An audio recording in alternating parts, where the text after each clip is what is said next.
For ever book heaven میں خوش آمدید۔ ناول حالم، جس کی رائٹر ہے نمرہ احمد، اس کی یہ 22ویں ایپیسوڈ ہے، تو آئیے جلدی سے سٹارٹ کرتے ہیں اس ایپیسوڈ کو بغیر کسی دیر کے۔ شام تک اس کا کمرہ کاغذوں کی دکان لگنے لگا تھا۔ جگہ جگہ پرنٹ آؤٹس بکھرے تھے جو وہ اپنے چھوٹے پرنٹر سے پرنٹ کر کر کے نکال رہی تھی، کچھ مروڑ تروڑ کے زمین پہ پھینکے تھے۔ اس وقت وہ کھڑکی کے ساتھ کرسی پہ بیٹھی تھی، ٹی شرٹ اور ٹراؤزر میں ملبوس، بال گول مول باندھے، پین ہاتھ میں پکڑے اور لیپ ٹاپ گھٹنوں پہ رکھے وہ کافی کا گھونٹ بھر رہی تھی۔ ساتھ رکھے 3 خالی مگ اس کی حالت کے عکاس تھے۔ پھر اس نے مگ رکھا اور اسکرین فولڈ کی، جیسے آج کا کام ختم کیا ہو۔ پھر سر اٹھا کے کمرے کی ابتر حالت کو دیکھا تو جو پہلی شے محسوس ہوئی وہ خاموشی تھی، خاموشی اور اکیلا پن۔ ایک دم سے کمرے کی دیواریں سمٹنے لگی، ایک دیوار سلاخوں والے دروازے میں تبدیل ہو گئی۔ وہ ٹھنڈی دیوار سے ٹیک لگائے خوف زدہ بیٹھی تھی اور سلاخوں کے پار کھڑا حقان تن سے کچھ کہہ رہا تھا۔ تالیہ نے زور سے سر جھٹکا تو وہ منظر غائب ہو گیا۔ یہ مناظر ان مستقبل کے خوابوں کی طرح نہیں اسے دکھائی دیتے تھے، یہ عجیب طریقے سے اس کے ارد گرد ابھی تک چکر لگا رہے تھے۔ وہ ذرا اکیلی ہوتی تو وہ اس کے آس پاس ابھرنے لگتے، نیند میں آوازیں سنائی دینے لگتی۔ تالیہ نے گہری سانس لی اور سر کرسی کی پشت سے لگایا۔ سوچا تھا اب پیچھے رہ جانے والوں پہ افسوس نہیں کرنا، نہ ان کو یاد کرنا ہے، مگر یادیں ہمارے اختیار کے ماتحت نہیں ہوتی، اپنی مرضی سے آتی ہیں اور چلی جاتی ہیں۔ یہ دیکھے بغیر کہ کسی کو کتنا دکھ دے گئی ہیں۔ اس نے فون اٹھایا اور ای میل کھولی۔ وہاں ایڈم کی ای میلز تھی، تحسین کی بھی اور فاتح کی بھی۔ ای میل کے سبجیکٹ سے معلوم ہوتا تھا کہ وہ اس کی خیریت پوچھنا چاہتے تھے۔ تالیہ چند لمحے ای میلز کی ان فہرست کو دیکھتی رہی، پھر ایک ایک کر کے سب کو مارک کیا اور ڈیلیٹ کا بٹن دبایا۔ وہ اس کی اسکرین سے مٹ گئی، دماغ سے نہیں گئی۔ اسے ان تینوں کی ای میلز تو درکنار، ان کی شکلیں بھی نہیں دیکھنی تھی۔ پھر سر اٹھایا تو کمرہ اتنا ویران نہیں لگا، اس میں جگہ جگہ بکھرے کاغذ نظر آنے لگے جو اس کی توجہ کے منتظر تھے۔ ابھی تالیہ مراد کو بہت سا کام کرنا تھا اور وہ کر سکتی تھی۔ اس نے بازو لمبا کر کے رسیور اٹھایا، مزید کافی آرڈر کی اور ایک دفعہ پھر سے اسکرین کھولی۔ وہاں اس کے اپنے لکھے الفاظ جگمگا رہے تھے، نیلوفر بخت کون ہے؟ اسکرین کی نیلی روشنی تالیہ کے چہرے کو چمکا رہی تھی اور وہ پتلیاں سکیڑے اپنے ریسرچ کر کے جمع کیے الفاظ پھر سے پڑھنے لگی تھی۔ نیلوفر بخت کون ہے؟ یہ قاہرہ کا ایک پوش علاقہ تھا۔ سڑک کنارے خوبصورت اسٹورز اور ریسٹورانٹ بنے تھے۔ ایسے میں ایک کافی شاپ کے اوپر عربی میں جعلی حروف میں اسٹار بکس کافیہ لکھا نظر آتا تھا۔ شیشے کی دیواروں سے مزین یہ شاپ کافی کی مہک سے بھری تھی۔ بار سیتا باری باری گاہکوں کے کافی کپ کاؤنٹر پہ رکھ کے ان کے نام پکار رہا تھا۔ لوگ آتے اور اپنے کپ اٹھا کے لے جاتے۔ کونے کی ایک میز پہ بیٹھی تالیہ کافیہ کا گھونٹ بھرتی شیشے کی دیوار سے پار دیکھ رہی تھی۔ اس نے سبز ہوڈی پہن رکھی تھی، جس کا ہوڈ سر کو ڈھانکے ہوئے تھا اور آنکھوں پہ نظر کا چشمہ، موٹا چشمہ لگا رکھا تھا۔ نیلوفر بخت کون ہے؟ باہر صبح کی روشنی میں پارکنگ میں ایک کار ابھی آ کے رکی تھی۔ فرنٹ کا دروازہ کھلا اور پہلے ایک سنہری ہیل والی سینڈل زمین پہ رکھی گئی اور پھر وہ عورت سیدھی ہوتی باہر نکلی۔ نیلوفر ایک 48 برس کی خوبصورت عورت ہے جس نے بڑھتی عمر کے باوجود خود کو جم اور سیلون کی مدد سے فٹ رکھا ہوا ہے۔ وہ بہت تعلیم یافتہ نہیں ہے، مگر داتو سری عبد الرحمن کے ساتھ عمرہ اور رؤسا کی محفلوں میں اٹھنے بیٹھنے نے اسے بہت گروم کر دیا ہے۔ کار سے نکلنے والی عورت دراز قد اور خوبصورت تھی۔ اس کے سیاہ بال لیئرز میں کندھوں پہ گرتے تھے اور ماتھے پہ بینگز کی صورت کٹے تھے۔ کانوں میں ہیرے کے ٹاپس پہنے، انگلیوں میں انگوٹھیاں، ایش گرے کوٹ اور اسکرٹ تلے سیاہ جالی دار اسٹاکنگز پہنے، وہ باریک اونچی ہیل کے ساتھ چلتی ہوئی شاپ کے دروازے تک آ رہی تھی۔ نیلوفر کے پاس فی الوقت اتنا پیسہ ہے کہ وہ اپنے فیشن اور رہن سہن کو پہلے کی طرح چلا سکے۔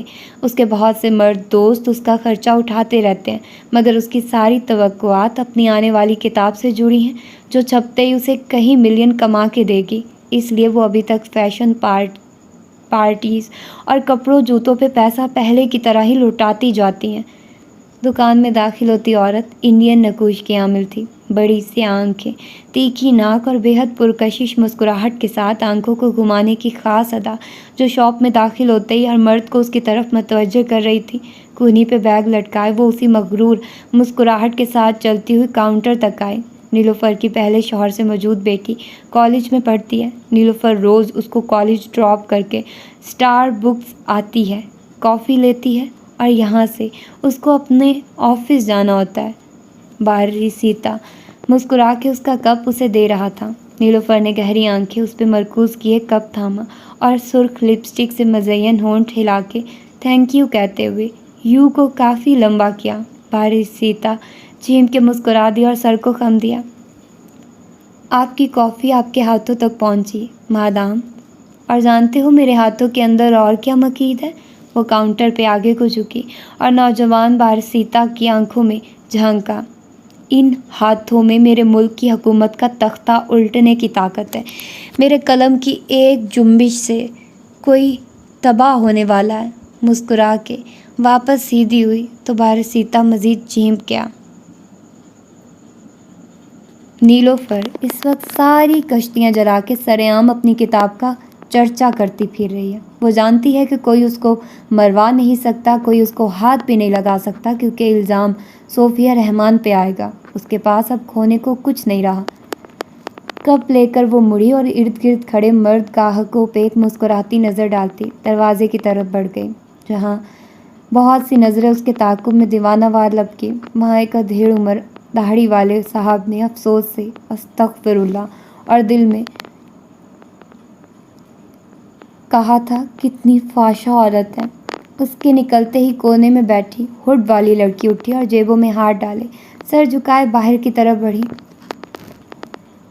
نیلوفر یہاں سے کافی لے کر سیدھی اپنی شاپ پہ جاتی ہے۔ اس نے ایک اینٹیک جیولری شاپ کھول رکھی ہے جس میں وہ بیٹھتی ہے۔ شاپ کی سیل کچھ خاص نہیں، مگر یہ ایک طرح سے شیل کمپنی ہے جس کو رجسٹر کروا کے اس کے کھاتے میں وہ عبدالرحمان کے بھیجے پیسے ڈالتی تھی۔ کوئی ثابت نہیں کر سکا کہ نیلوفر کو خاموش رہنے کی قیمت ادا کی جاتی تھی، اسی لیے نیلوفر فخر سے کہتی ہے کہ وہ حلال کی روزی روٹی کما رہی ہے۔ اینٹیک شاپ ایک پوش سی سڑک کے کنارے واقع تھی، جہاں قطار میں برانڈڈ سٹورز اور جیولری شاپس وغیرہ بنی تھی۔ یہاں سڑک کنارے چلتے اور دکانوں میں خریداری کرتے لوگ یا تو سیاح تھے یا شہر کے عمرا۔ ان کا لباس اور انداز ان کی کلاس کا پتہ دیتا تھا۔ ایسے میں نیلوفر کی شاپ کے باہر ایک دکان میں کپڑوں کے ریک الٹ پلٹ کرتی ہوڈ والی تالیہ کی نظریں وہیں جمی تھی۔ نیلوفر اپنی دکان میں داخل ہو رہی تھی، کافی کا کپ ہاتھ میں تھا۔ پہلے اس نے کرختگی سے ورکرز کو مخاطب کر کے کچھ کہا۔ ساری ناز و انداز بھری مسکراہٹیں غائب ہو چکی تھی اور پھر وہ دکان کے اندر ایک دروازے کے پیچھے غائب ہو گئی۔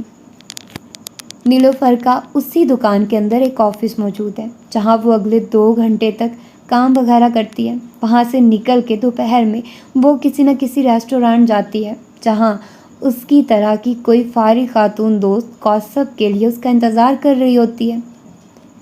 ابن بطوطہ مال زرد روشنیوں سے مزین ایک جدید طرز کا مال تھا۔ اندر آؤ تو یوں لگتا سارا زمانہ شاپنگ کرنے آ نکلا ہے۔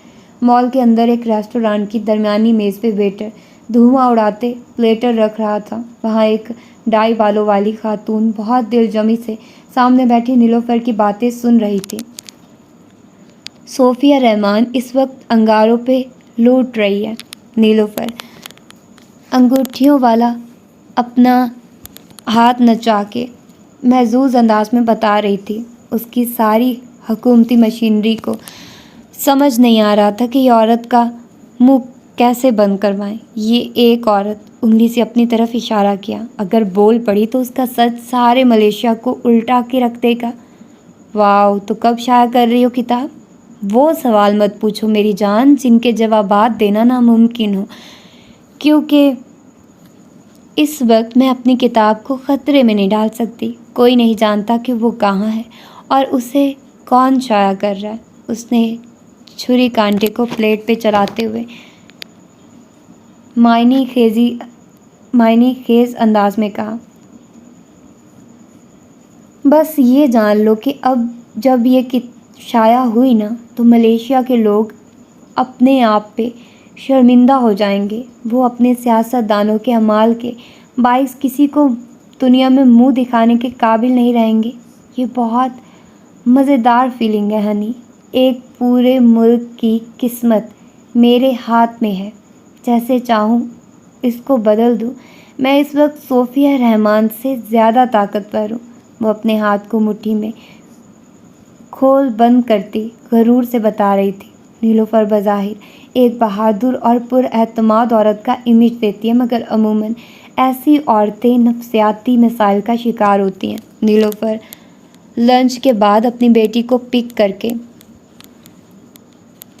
گھر چھوڑتی ہے اور پھر اپنے سائیکیٹرسٹ کے آفس جاتی ہے۔ اس کے ذہنی مسائل اتنے ہیں کہ اسے ہفتے میں 4 سے 5 دن ڈاکٹر کے پاس جانا ہوتا ہے۔ وہ نیند کی گولیوں کے بغیر سو نہیں سکتی اور مسلسل اینٹی ڈپریسنٹ لیتی ہے۔ نیلوفر اپنی کار ڈرائیو کرتی رش والی سڑک سے گزر رہی تھی۔ اس کے عقب میں ایک ٹیکسی کی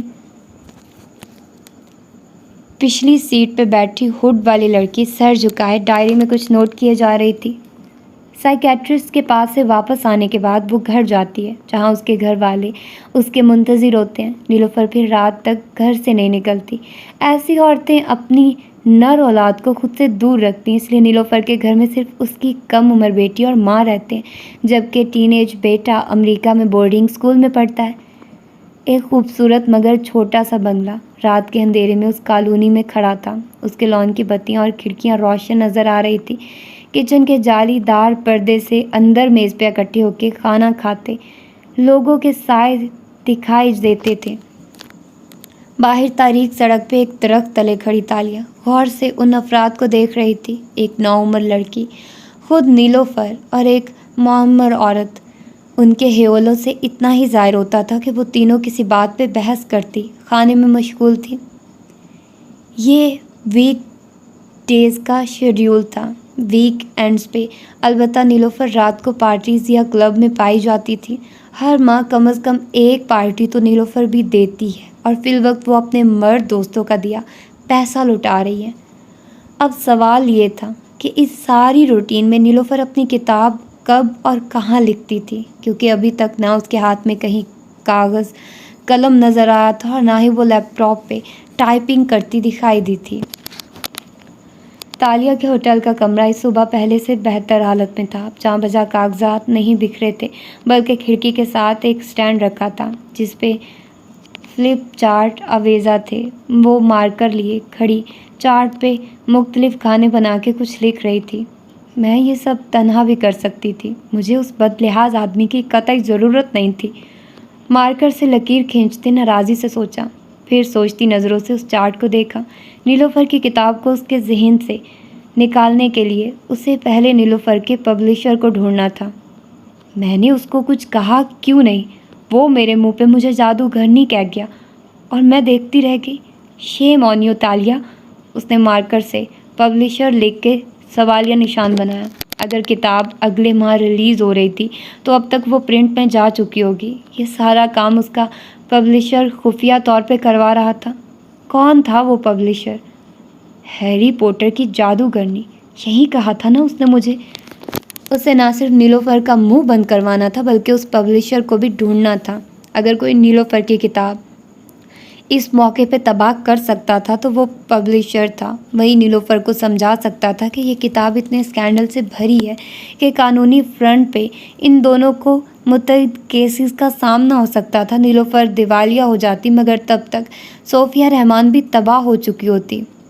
میرے نزدیک تم ایک بے وقوف لڑکی ہو جو میرا بیک گراؤنڈ چیک کروا کے، اس نے سر چٹکا اور صفحے پہ نگاہیں مرکوز کی۔ نیلوفر اپنی نفرت میں اتنی آگے جا چکی تھی کہ اسے اپنی پرواہ نہیں رہی تھی۔ بس کسی طرح صوفیہ تباہ ہو جائے، بات کی بعد میں دیکھی جائے گی۔ اس نے مارکر بند کر کے رکھا اور چارٹ کا صفحہ پلٹ دیا۔ لکھا ہوا صفحہ پیچھے کو لٹکنے لگا اور سامنے نیا صفحہ آ گیا جس پہ پینٹنگ بنی تھی۔ اگر کوئی روم سروس میں سے آئے تو وہ یہی صفحہ دیکھے گا۔ ایک ناشکری جادوگرنی جو دریا میسر ہونے کے باوجود اس پہ تالاب بنانے کی کوشش کرتی ہے۔ دروازے پہ دستک ہوئی تو اس نے یس کہا اور خود